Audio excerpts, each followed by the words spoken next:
하나님의 말씀 히브리서 7장 24절에서 28절입니다. 히브리서 7장 24절에서 28절.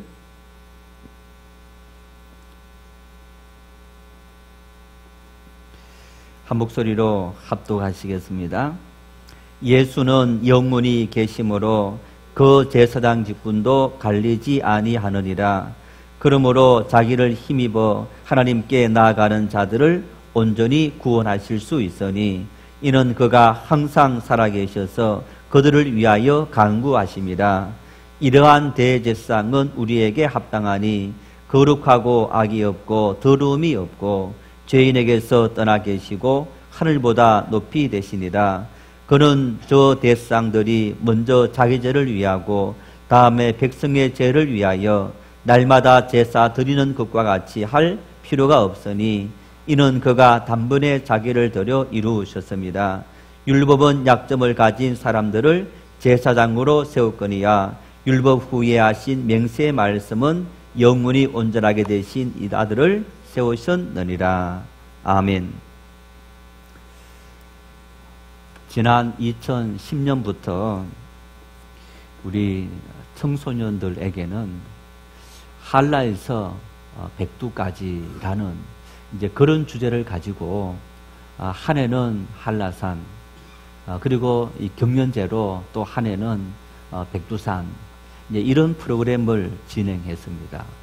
이제 이 프로그램을 한번 진행하고 2014년도에 세월호 사건이 일어나는 바람에 지금은 중단되어졌고, 이제 그 대신에 그 다음에 우리 대만 단기 선교를 청소년 중심으로 다녀왔습니다.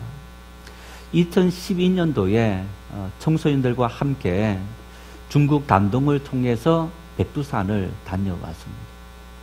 백두산에 올라가면서 가슴이 아팠습니다. 왜 우리나라 땅을 우리나라를 통해서 올라가지 못하고 중국을 통해서 가야 할까? 기차를 타든지 아니면 비행기를 타든지 버스를 타든지 우리 서울에서부터 개성을 거쳐서 평양을 거쳐서 그렇게 백두산 이 동쪽 지역 울동파라 하는데 이제 그런 지역을 올라갈 수 있을 텐데 그 길이 완전히 막혀 있어서 배를 타고 또 긴 시간 버스를 타고 중국을 통해서 그렇게 이 백두산을 올라가야 될까?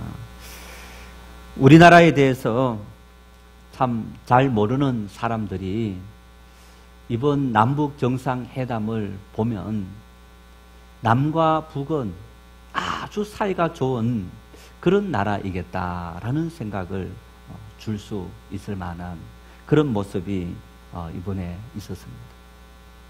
우리 대통령이 평양 공항에 도착했을 때에 김정은 이제 이 북한의 최고 지도자가 평양 공항까지 나와서 영접했습니다.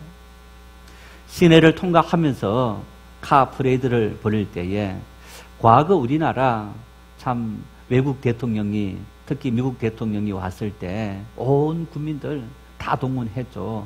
그런 분들이 참 이렇게 각종 옷의 꽃들을 들고 환영했던 이제 그런 모습을 이렇게 열렬하게 보여주는 그런 모습들. 그리고 그들이 있는 곳에 가서 고개를 숙여 인사하고 또 악수를 청하는 이제 그런 모습들. 뿐만 아니라 방금 말씀드렸던 것처럼 백두산을 우리 대통령 정상 내외가 함께 올라가는 그 모습은 너무너무 자연스럽고 참 어떻게 서로 오랜 세월 동안 얼굴을 마주하지 않았던 그런 사이이겠다. 감히 상상하지 못하는 그런 일들이 벌어진 것을 우리가 볼 수 있습니다. 분단 이후에 시작된 6.25 전쟁이라는 잊을 수 없는 비극과 또 그 이후 70년의 엄청난 비극적인 역사에 대해서 너무 잘 알고 있는 우리가 생각하더라도 어떻게 이런 일이 일어날 수 있을까? 올해 신년사, 김정은의 신년사만 하더라도 미국에 대해서 굉장히 호전적인 그런 말들을 했습니다. 그런 것을 보면서 어떻게 불과 10달도 되지 않아서 3번이나 남북 정상이 만남을 갖고 또 이렇게 평화 분위기를 만들어낼까? 정말 이런 반전이 어떻게 일어날 수 있을까 할 수 있는 그런 반전의 드라마가 일어난 것을 볼 수 있습니다. 평양 정상회담에서 발표한 합의문을 보더라도 처음으로 비핵화에 합의한다 그런 이 조항이 들어가 있었고 뿐만 아니라 육해 공군을 막론하고 우리 한반도에서 더 이상 전쟁을 벌이지 않는다. 정말 대단한 어떤 결단이죠. 물론 한쪽에서는 지금까지 북한이 자기들이 수가 틀리면 언제든지 그 합의를 뒤집었다. 그래서 이번에도 믿을 수 없다라는 그 말도 맞습니다. 그러나 그럼에도 불구하고 더 이상 한반도에 전쟁을 없애자 하는 일에 남과 북이 정상이 이렇게 합의문을 발표한 것은 정말 전례가 없는 그런 일이고 이대로 된다면 우리 2018년은 우리 민족사의 일대 전환점이 될 수 있는 그런 획기적인 일이다. 우리가 생각할 수 있는 그런 모습입니다. 그런데 이런 일련의 남북 정상회담을 놓고 우리나라뿐 아니라 세계 유수의 매스컴들과 또 전문가들도 상반된 의견을 내려놓는 그런 모습을 볼 수 있습니다. 정말 대다수는 획기적인 변화이다. 한반도에 어떻게 이런 기적 같은 일이 일어날 수 있을까? 그런 생각을 또 그런 보도를 하고 있지만은 또 일부 전문가들은 조금 더 지켜봐야 되고 지금까지의 전례를 보면 언제 말을 뒤집을지 우리가 알 수 없는 일이다 하는 그런 모습들. 그래서 여당과 그리고 진보들은 굉장히 환호의 박수를 보내고 있지만은 또 보수 야당을 중심으로 또 일부 보수적인 그런 사람들은 정치쇼를 그만두라 하는 이제 그러한 냉담한 반응을 보이기도 합니다. 젊은이들이 대다수 그런 건 아니지만은 그래도 우리나라의 대표적인 대학, 이 서울대에 이런 대자보가 게시되었다고 합니다. 문재인 대통령님 제발 반성하세요. 문재인 김정은의 백두산 산책 기사를 봤다 하면서 문 대통령이 가야 할 곳은 백두산이 아니라 민생 현장입니다. 적폐청산과 공정사회라는 구호를 내걸어서 국민의 표를 받아 집권했으면 우리나라 국민부터 우선하여야 하는 것이 아닙니까? 하는 이런 내용이 게시되어 있다고 합니다. 그 다음 날인가 며칠 지나서 부산대학교 또 교내에도 이런 게시문이 이렇게 게시되었다. 비겁한 평화는 진정한 평화가 아닙니다. 이런 제목인데 우리는 지금 전 세계에서 박해 지수가 가장 높은 모든 신뢰 지수가 가장 낮은 유일한 나라, 전쟁 시기도 아닌 때 400만 명을 굶겨 죽인 전무후무한 나라의 평화를 구걸하고 있습니다. 이런 내용의 대자보가 서울대학과 그리고 부산대학교에 게시되어져 있다. 그래서 이렇게 많은 사람들이 또 젊은이들이 읽고 있다. 그런 보도를 봤습니다. 아마 우리 민족의 평화와 번영 그리고 통일이라는 대전제에 반대할 우리나라 국민은 아무도 없습니다. 그런데도 한쪽에서는 아낌없는 박수를 보내는데 또 다른 한쪽에서는 이처럼 비판하는 이유가 무엇일까요? 우리는 환영하는 입장에 서면 정말 잘했다. 그리고 반대하는 사람들을 보면서 손가락질을 합니다. 반대로 반대하는 사람들은 반대를 하면서 환영하는 사람들을 이해할 수 없고 그러면서 손가락질을 하는 거예요.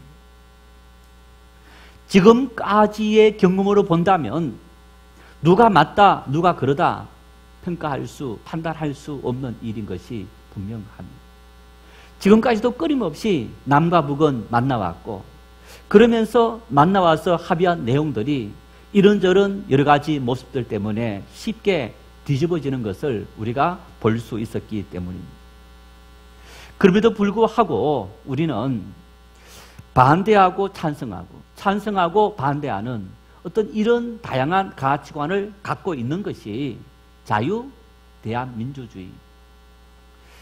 자유로운 나라에서 살아가는 우리 모두가 누리는 특권이고, 또 가치관은 이처럼 다양하다라는 그 다양한 가치관을 받아들이는 것이 바로 자유사상 속에 살아가는 사람들의 삶의 모습이다. 가치관이 뭡니까? 무엇을 가치 있게 생각하는가에 대한 관점. 그래서 A라는 사람은 A라는 것을 중요하게 생각하고 B라는 사람은 B라는 것을 중요하게 생각할 수 있습니다. 그것은 아무도 강요할 수 없는 그 사람만의 자유이고 그 사람만의 의지이고 그 사람만의 소신이기도 한 겁니다. 옳은 것, 옳지 않는 것, 해야 할 것, 해야 하지 말아야 할 것, 그 모든 것들이 모든 사람마다 똑같은 것이 아니라 만일 똑같다면 공산주의 사회에 살아가는 것과 마찬가지인 겁니다. 그러나 우리는 자유평등 사회 속에 살아가는 그런 사람이기 때문에 이처럼 다양한 목소리들이, 다양한 견해들이 충분히 나올 수 있고 그 모든 견해들을 인정하고 존중해야 될 필요가 있는 겁니다. 박수를 보내는 어떤 그런 사람들의 입장도 충분히 이해되어지고, 또 한편에서 천안함 유족들이나 연평 해전에서 목숨을 잃은 그런 어떤 이 자식을 뒀고 부모를 뒀고 형제를 뒀던 그런 유족들의 입장에서는 사과 한마디 없이 어떻게 이렇게 과거를 잊을 수 있느냐, 분통을 터뜨릴 수 있을 겁니다. 정의를 강조하는 사람들의 입장에서는 형을 독살하고 고모부를 총살시키는 수많은 북한 주민들을 고통으로 내모는 두 얼굴을 가진 그 사람들을 어떻게 우리가 그 인권에 대해서 한마디 문제도 삼지 않으면서 받아들여 줄 수 있느냐, 그런 생각을 충분히 가질 수 있습니다. 갑작스럽게 진행되어진 이런 남과 북의 대화들, 그러면서 여러분 이런 대화들에 대해서 어쩌면 우리는 너무너무 다양하고 그리고 우리의 심기들이 복잡할 겁니다. 저 북한이 어떻게 이렇게 하루아침에 마치 백기를 든 것처럼 이렇게 나왔을까? 미국을 중심으로 한 유엔에서 경제 제재의 압박을, 그 강도를 더해가면서 달러벌이, 외화벌이가 완전히 중단되어져 버리면서 통치 자금조차 사라져버린 이런 북한의 경제 현실들, 이런 현실 속에서 그 정권을 유지하기 위해서는 결국에는 또 외자를 받아들여야 되는데, 그 받아들이는 가장 중요한 핵심적인 것이 바로 핵무기가 자리 잡고 있는 거예요. 이런 여러 가지 상황들, 그래서 한쪽에서는 조금만 더 쪼이면 항복할 텐데 왜 이렇게 우리가 항복하고 그렇게 손 내미는 거기 덥석 잡아주면서 도리어 저 자세로 나아가느냐, 이런 사람들도 있는 것이 사실인 겁니다.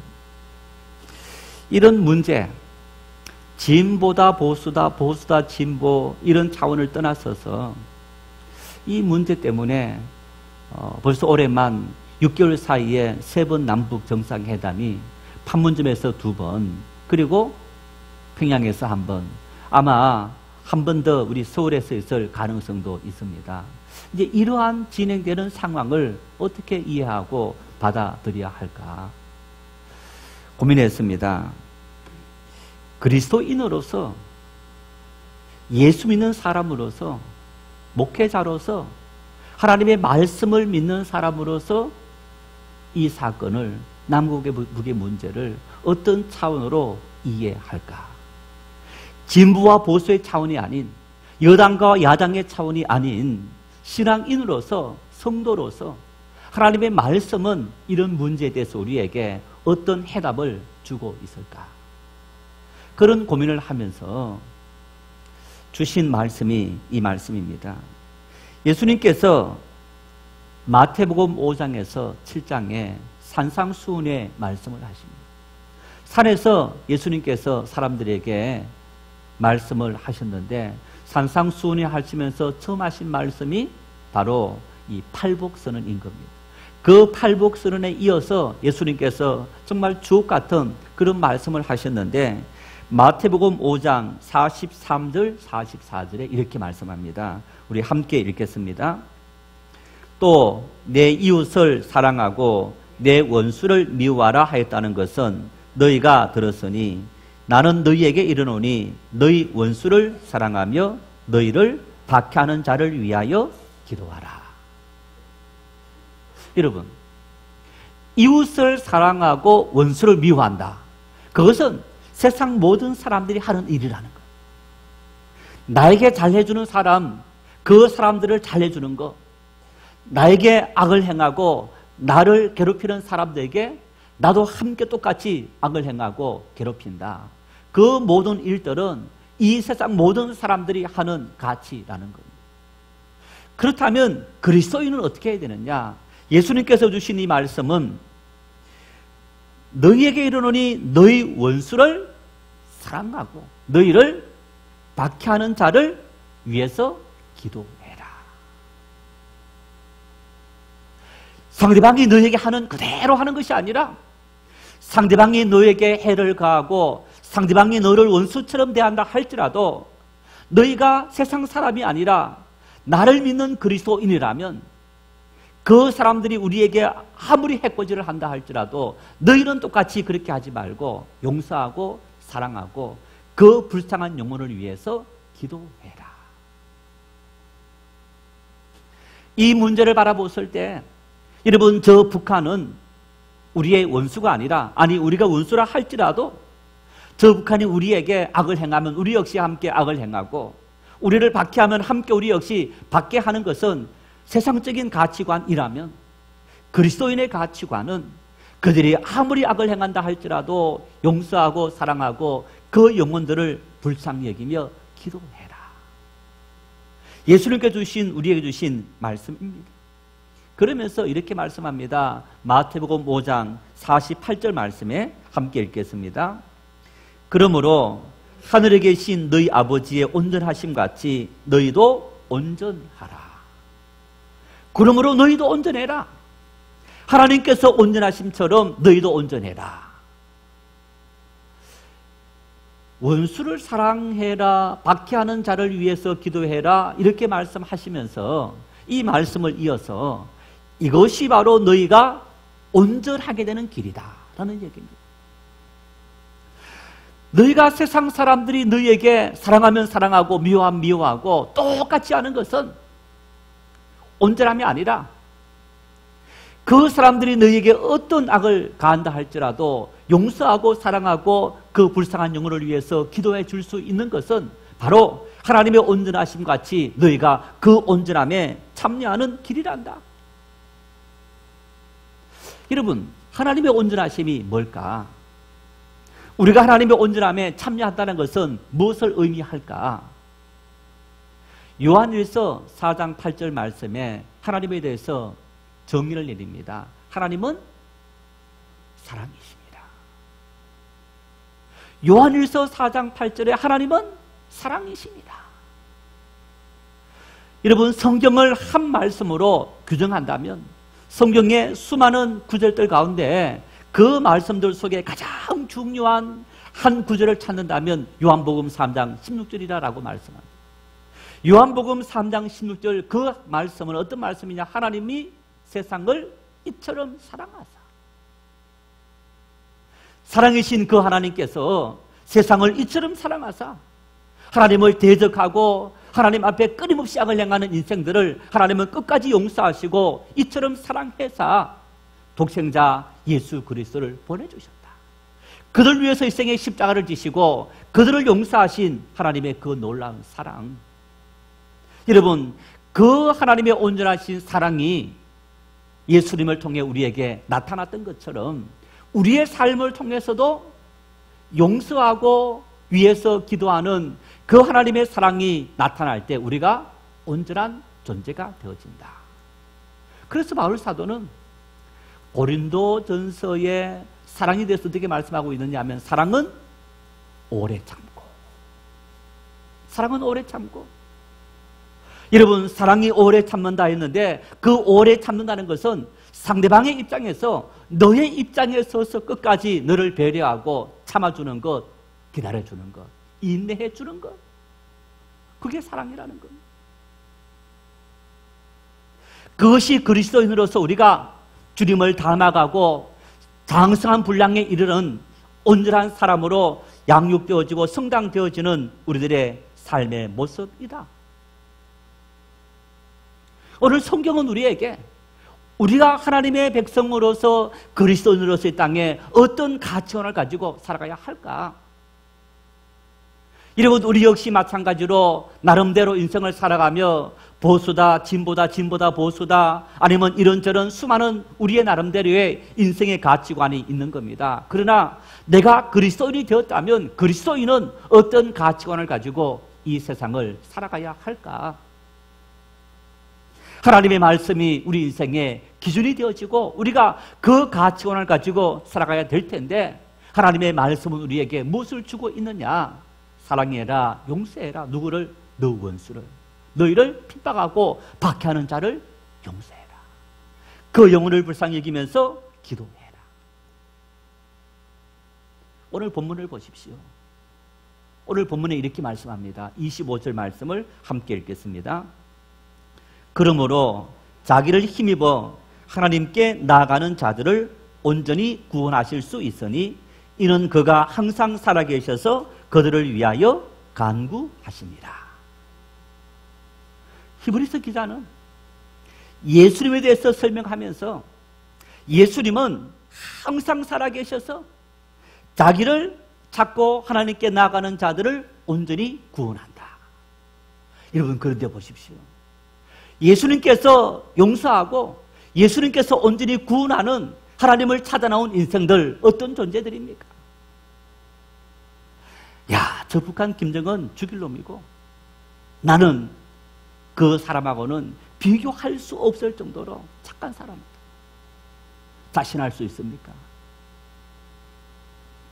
교도소에 갇혀 있는 사람들은 다 나쁜 죄인들이고 나쁜 사람들이고 교도소에 갇힐 만한 죄를 지은 사람이고 나는 그 사람들하고는 전혀 비교할 수 없을 정도의 도덕적인 우위와 깨끗한 삶을 살아가고 있다. 오늘 우리가 하나님 앞에 이렇게 예배할 수 있기 때문에 하나님 앞에 당당히 나올 수 있는 자격이 있는 사람이 되어서 하나님 앞에 이 시간 나와서 예배할 수 있고 하나님께서 우리의 기도에 들으신다고 뻔뻔하게 말할 수 있는 그런 사람이 된 거냐? 바울 사도는 고백합니다. 나는 죄인 중에 개수입니다. 나는 죄인 중에 개수라는 겁니다. 내가 지금 주님의 은혜를 통해서 주님의 사역을 감당하고 있지만은 내 마음속에는 죄인 중에 개수라는 그 의식은 하루라도 내 삶을 떠나본 적이 없고 나는 하나님 앞에 늘 그런 모습으로 설 수밖에 없는 인생이다.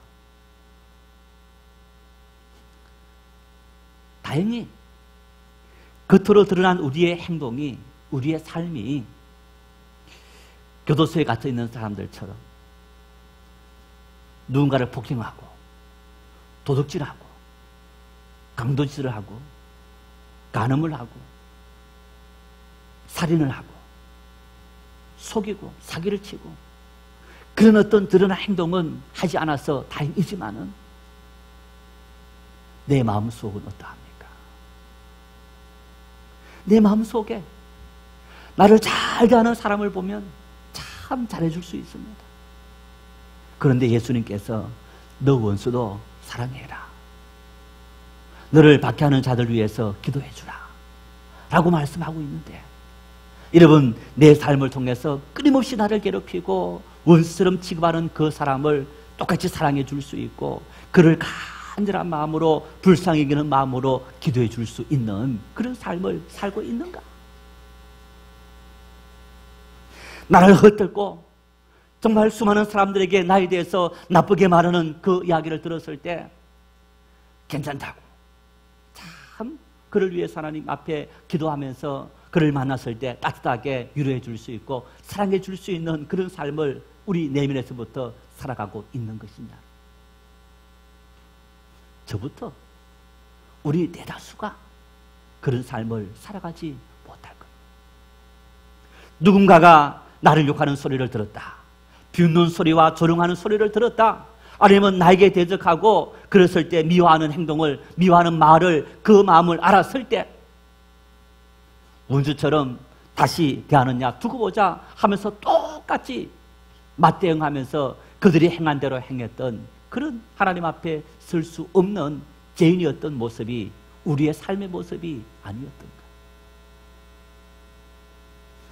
우리의 심령 속에도 여러분, 북한의 김정은이가 성을 독살했던 것처럼 우리 삶의 주변에도 심지어 돈 때문에 부모를 죽이는 그런 파렴치한 일들이 일어나고, 돈 때문에 형제들이 송사를 벌이는 이런 일들이 수없이 일어나는 세상 속에 살아가고 있어요.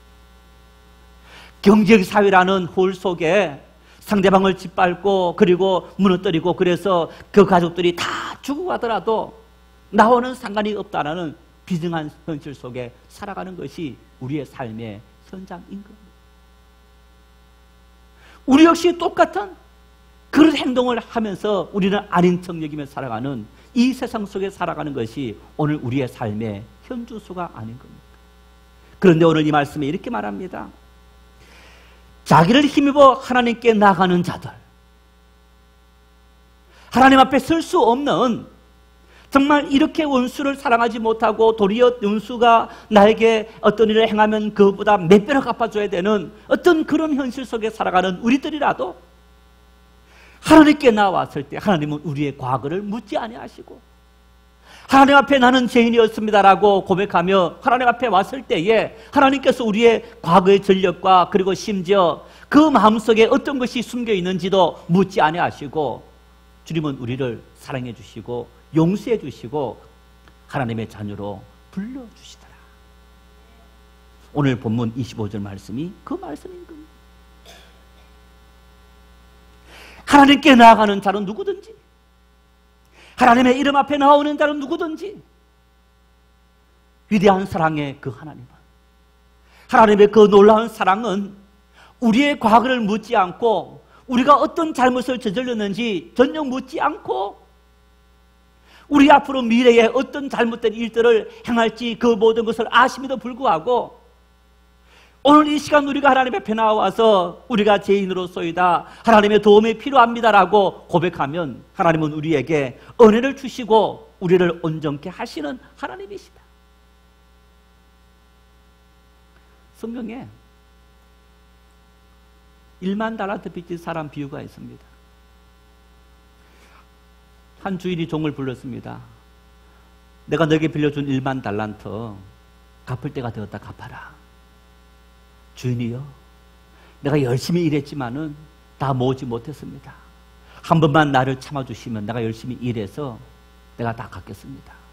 그 사람이 하도 간절히 빌자 주인이 불쌍히 여겨서 그 1만 달란트를 탕감해 준 거예요. 탕감해 준 거예요.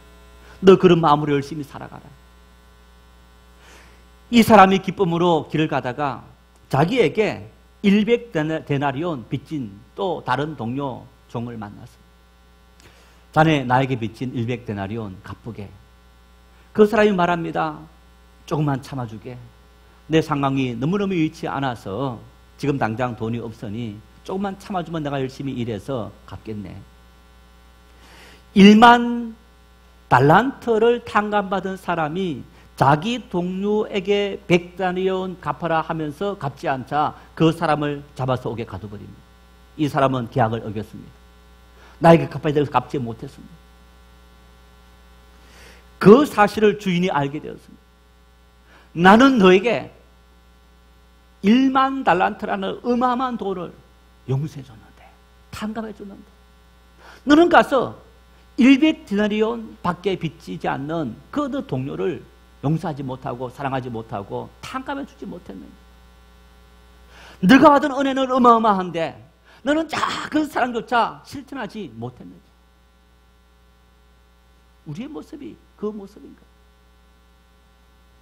우리는 하나님의 엄청난 사랑을 받았는데 우리의 내면에서부터, 마음의 생각에서부터 우리가 짓고 있는 그 죄악은, 여러분, 1만 달란트를 빚진 것처럼 엄청난 용서를 받고 우리의 모든 죄를 탕감받았는데, 우리는 나를 위해서 자그마한 나쁜 말을 하고 살아가면서 작은 부딪힘이 있다는 그것 때문에 그 형제를, 동료를 용서하지 못하고 저주하고 심판하고 미워하는 삶을 살아가는 것이 우리들의 삶의 현주소이다.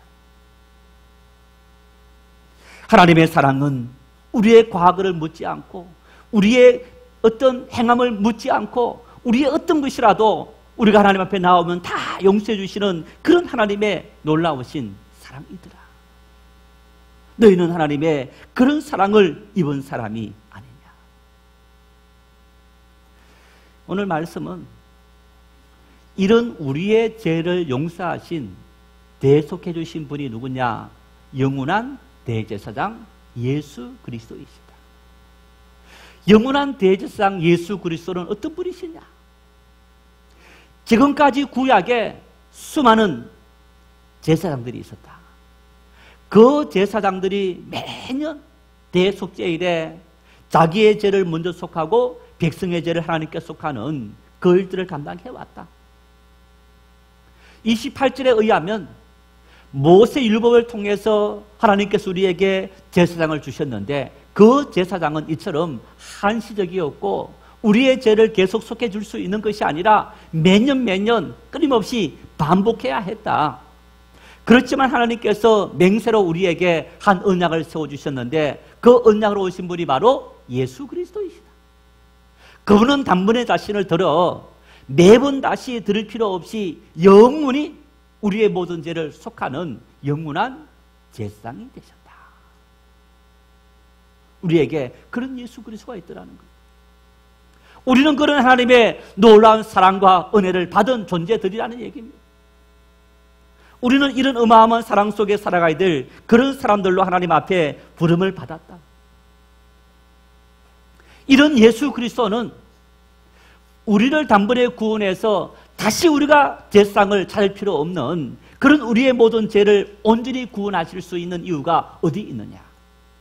여러분, 여기에서 온전히 구원했다. 이 온전하다는 말은요, 히브리 말로 텔레오스라는 말인데, 이 말은 본래적인 모습이다, 이런 얘기. 본래적인 모습, 원래의 모습을 회복했다라는 의미인 거예요. 원래 모습이 어떤 모습일까? 하나님께서 인간을 창조하신 원래의 모습,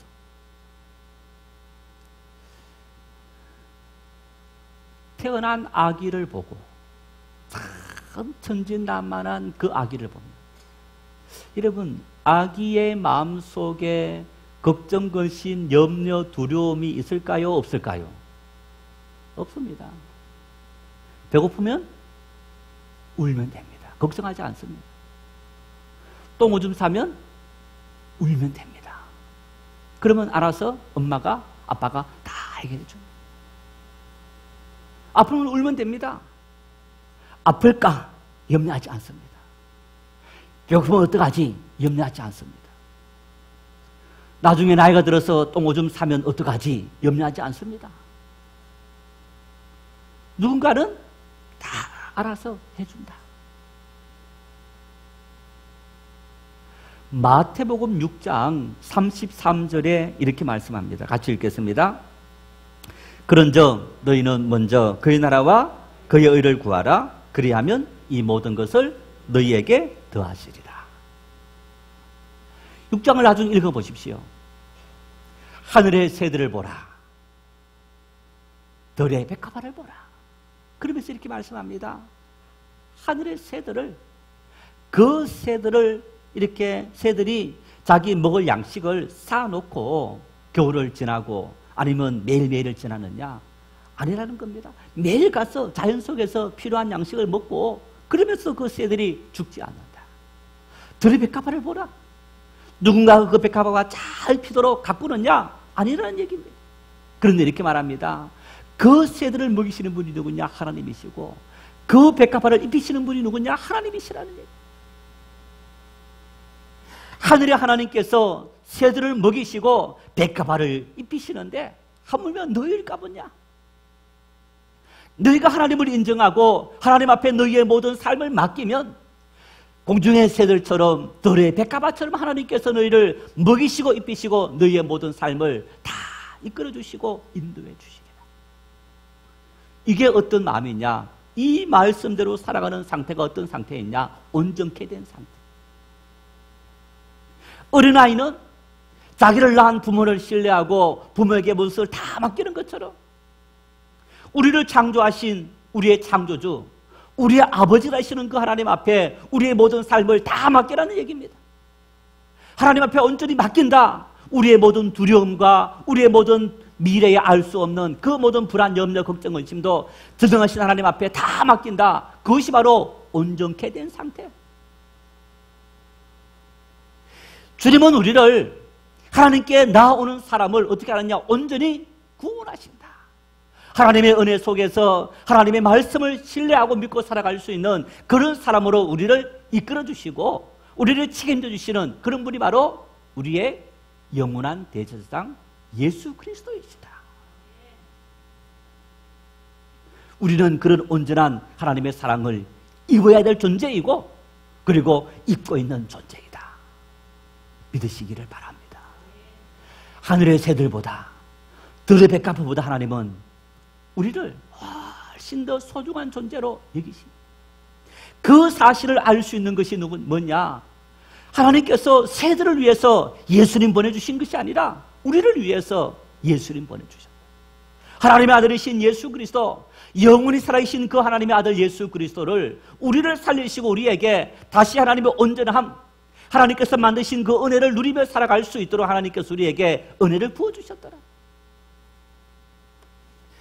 지난주에 혹시 언약의 하나님, 언약의 예수 그리스도 설교하면서 약속에 대해서 이야기하면서 두 가지 이야기를 드렸죠.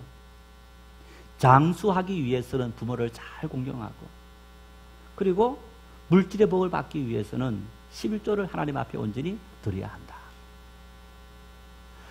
잠언서 3장의 말씀을 보면요, 하나님을 높이라 그리하면 너희를 높이리라. 하나님을 인정하면 하나님께서 너희를 인정하리라. 이런 조건적인 모든 절들이 있습니다. 영적인 부유를 원하느냐? 그러면 하나님을 온전히 인정하면 하나님께서 영적인 부유함을 준다. 물질의 부유함을 원하느냐? 너희가 물질의 어떤 종이 되어서 주인 되신 하나님 앞에 인정하면 하나님께서 때를 따라 물질을 채워주신다. 명예를 원하느냐? 권력을 원하느냐? 권세를 원하느냐? 하나님의 권세를 너희가 인정하면 하나님께서 너희에게 그 모든 것을 채워주신다. 이런 모든 조건들이 있습니다. 여러분, 그런데 이 모든 것들은 우리의 구원과는 전혀 관계가 없습니다. 이 모든 것들을 하지 않는다 할지라도 우리가 하나님 앞에 죄인 모습으로 하나님, 나는 이것도 못하는 죄인이지만은 하나님께 왔습니다. 하나님께 나오면 주님의 그 보혈의 피는 우리를 온전히 구원하실 수 있다는 사실을 믿을 수 있기를 바랍니다. 우리는 그런 존재였어요. 우리는 그런 존재로 지금도 살아가고 있는 겁니다. 단지 말씀을 드린 여러분, 그 모든 조건들은 내가 이 땅을 살아가면서 하나님께서 베풀어 주시는 백배의 결실을 위해서 하나님께서 나에게 이 땅을 살아가면서 더 넘치는 하나님의 은혜를 위해서 하나님 앞에 내가 헌신하고 결단하고 하나님의 은혜를 잊기 위해서 나는 이렇게 살겠다 결단하고 다짐하는 사람은 그렇게 살아갈 수 있습니다. 그러나 그 모든 것이 우리를 구원하는 것이 아니라 예수 그리스도 앞에 나오는 사람, 하나님의 그 놀라운 사랑 앞에 나와서 사랑을 힘입는 사람은 하나님의 온전하심 속에서 우리가 온전한 사랑과 그 은혜를 누리며 살아갈 수 있게 되었더라. 왜 우리가 이러한 하나님의 사랑 속에 살아갈 수 있습니까? 독생자 예수 그리스도는 어떻게 해서 우리를 구원하고 우리에게 이런 은혜를 줄 수 있는 분입니까? 1권 25절 말씀에 우리 예수님에 대해서 이렇게 말씀하고 있는 것을 볼 수 있습니다. 항상 살아 계셔서 그들을 위하여 간구하십니다. 예수님은 항상 살아 계셨다. 여러분, 이 말이 무슨 말일까요? 여러분 항상 살아있을 수 있습니까? 영원히 삽니까? 이 말은 예수 그리스도는 우리와 다른 분이다. 예수님은 영원히 사는 존재이다. 그런 의미가 있습니다. 예수님께서 영원히 산다는 것은 그분은 인간과 다른 존재인 하나님이시다. 그래서 바울 사도는 빌립보 2장 6절 7절 말씀에 이렇게 말씀합니다. 함께 읽겠습니다. 그는 근본 하나님의 본체시나 하나님과 동등됨을 취할 것으로 여기지 아니하시고 오히려 자기를 비워 종의 형체를 가지사 사람들과 같이 되셨고 사람의 모양으로 나타나사 자기를 낮추시고 죽기까지 복종하셨으니 곧 십자가에 죽으십니다. 그는 근본 하나님의 본체시나 우리를 위해서 이 땅에 오신 예수 그리스도, 그분이 영원한 대제사장 되신 이유는 항상 살아계신 분이시기 때문에, 그분은 하나님이셨기 때문에 우리를 구원하실 수 있고 우리를 온전케 하실 수 있고 우리를 끊임없이 용서하실 수 있는 겁니다. 그 주님이셨기 때문에, 하나님이셨기 때문에 그분은 우리에게 이렇게 말씀합니다. 7번씩 70번이라도 용서해라. 몇 번 용서할까요? 5번, 10번, 100번? 7번씩 70번이라도 너희를 찾아와서 내가 잘못했다고 손 내밀고 화해를 요청하면 용서해라. 여러분, 이런 제안을 뒀지만은 마태복음 18장에 이 말씀이 있지만은 이미 5장 말씀에 너희를 핍박하는 자를 위해서 기도하고 너희 원수를 도리어 사랑해라. 이미 주님의 그 정신을 우리에게 보여주고 있는 거예요. 하나님이신 독생자 예수님은 우리에게 이런 놀라운 사랑을 보여주시고 이런 사랑을 실천하시고 그러면서 우리 역시 이런 사랑을 가지고 하나님 나라를 바라보는 믿음의 사람으로 서라고 우리에게 말씀하고 있는 겁니다. 이런 믿음을 가진 그리스도인은 신앙인으로 우리의 삶을 통해서 신앙이 나타나야 하는데 어떻게 나타나야 할까? 광고 시간에 우리 황요린 장로님이 하나님의 부르심을 받았다, 장례를 치렀다 광고했습니다. 아마 많은 분들이 문상 조문했을 겁니다. 장로님하고 이런 사건이 있었습니다. 2년 전에 병원에 입원을 했습니다. 입원 소식을 듣고 가려고 했더니 끝까지 오지 말라고, 저만 가겠습니다 해서 병원에 딱 한 번 갔습니다. 고칠 수 없는 불치병이다 판정을 받았습니다. 당장 돌아가시는 건 아니지만은 어쨌든 불치병입니다 라고 판정을 받았는데, 장로님이 이렇게 말씀하세요. 목사님, 이제 그때까지 85세로 돌아가셨는데 83세까지 우리 실버부 경로관광 1년에 2번씩 장로님이 다 주관했습니다. 버스를 이렇게 계약하고 장소를 섭외하고 또 간식을 준비하고 뭐 하는 그 모든 일들을 장로님이 다 알아서 했습니다. 목사님, 이제 경로관광 하는 거 못하겠습니다. 이제 알아서 해주십시오. 네, 염려하지 마십시오. 또 한 가지, 식사 마치고 우리 실버부 어르신네들 하나님 말씀 나누는 일이 있는데 속으로 그것도 이제는 하기 어려울 것 같습니다. 제가 그랬습니다. 장로님, 회복해서 교회 오시면 그 어른들과 함께 말씀 잠깐이라도 나누고 가십시오. 그랬더니 네, 목사님 알겠습니다. 8월 첫째 주에 교회에 오시지 못하고 누우셨는데 50일 만에 돌아가셨습니다. 그때까지 7월 말까지 실버부 그 어르신들과 함께 말씀 나누다가 하나님 나라 간 거예요. 믿음의 사람은, 하나님께서 살아계신 것을 믿는 사람들은 끝까지 나에게 하나님께서 힘주시는 그 한까지 끝까지 하나님의 말씀 속에 살아가려고 노력하는데, 이 믿음은 이런 믿음인 겁니다. 히브리서 11장 6절에 이렇게 말씀합니다. 함께 읽겠습니다. 믿음이 없이는 하나님을 기쁘시게 하지 못하나니 하나님께 나아가는 자는 반드시 그가 계신 것과 또한 그가 자기를 찾는 자들에게 상 주시는 이심을 믿어야 할지니라. 하나님은 살아계셨고, 살아계신 그 하나님은 당신을 찾는 자들에게 상 주시는 이시다. 왜 우리가 주를 위해서 끝까지 헌신하고 예배하고 봉사하고 하나님 앞에 살아가느냐? 하나님께서 우리에게 아들아 딸아 수고했다, 우리가 행한 모든 일에 대해서 하나님 나라에서 상 주시기 때문에, 왜 우리가 하나님 말씀대로 살아가야 하느냐? 왜 원수를 사랑하고 용서하고 기도하고 우리가 그 말씀대로 살아가야 하느냐?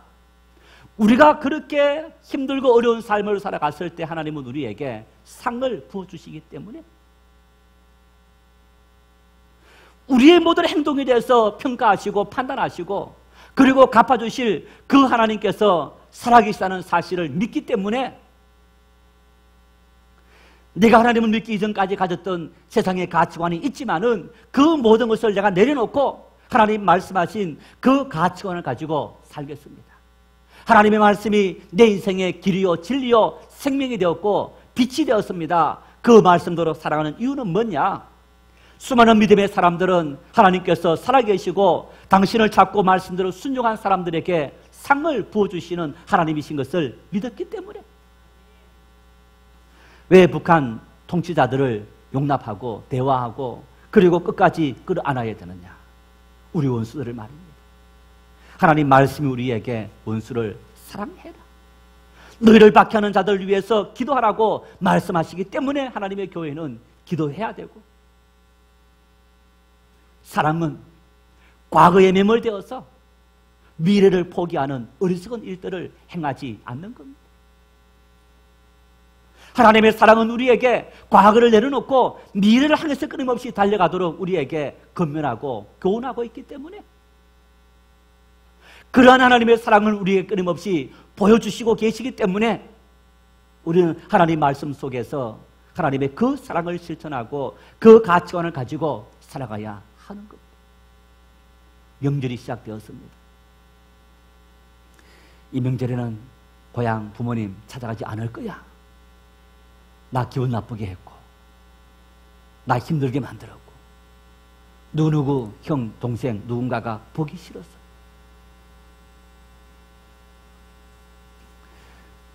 내가 먼저 사랑하고, 내가 먼저 용서하고, 내가 먼저 기도하는 것이 그리스도인입니다. 쌓였던 과거 다 내려놓고 우리 미래의 아름다운 사랑을 위해서 용서하고, 감당할 수 없을 그때 하나님 앞에 기도하고 하나님의 사랑을 보여줄 수 있는 그런 명절이 되시고, 그런 우리의 삶이 되시고, 우리 민족 가운데 그런 하나님의 사랑이 실천되어졌어.